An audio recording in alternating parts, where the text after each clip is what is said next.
તો ભાઈ દર્શક મિત્રો બધા તમે જુઓ આ ખેતરોમાં પાણી ભરાણા છે અને વરસાદ કેટલું નુકસાન કરી શકે ને એ તમને બતાવવા જઈ રહ્યો છું આજે, બરાબર. આ જો કપાયા ઉગી ગયા, આ જો આ ઉગી ગયા, મીના ફૂટવા કપાયા.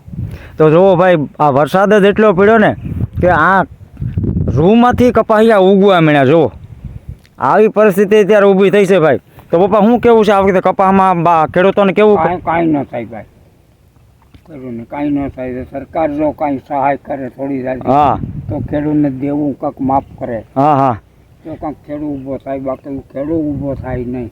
તો ભાઈ આવી પરિસ્થિતિ છે, વરસાદ જ એટલો પડ્યો ને જેના લીધે તમે જોવો ને તો આ કપાસમાંથી કપાસિયા ઉગવા મીણ્યા. હવે આવી પરિસ્થિતિ તો ક્યારે સર્જાણી નથી. આ પહેલી વાર આવું થયું કે આવો વરસાદ પડ્યો. અને આમ તો આ માવઠું આવું પહેલી વાર છે ને? આ પહેલી વાર, ઘણા ટાઈમથી આવો વરસાદ થયો. હા બરાબર, એના પછીનો આવો વરસાદ પહેલો. આ 7-8-10 ઇંચ પાણી પડી રહે ક્યારે. હા આ 3 દીમાં 10 ઇંચ પાણી પડી ગયું ને આ વાર. બરાબર છે. એટલે આ પહેલી વાર આવું નુકસાન છે. અને આપણે એકને નહીં ભાઈ, તમામ ખેડૂતોને આવી રીતે નુકસાન થઈ રહ્યું છે. અત્યારે ખેતરો પાણીના ભર્યા છે અને હજુ પણ તમે જુઓ ને કે મેઘો મંડાય એવી પરિસ્થિતિ છે અને આગાહી છે એટલે એ પ્રમાણે આવશે. અને પવન જુઓ તમે અત્યારે એવો ઉડ્યો છે ને કે વાવાઝોડાનો જ પવન છે. હજુ પણ કુદરત ખેડૂતોને તાગે એવું લાગે.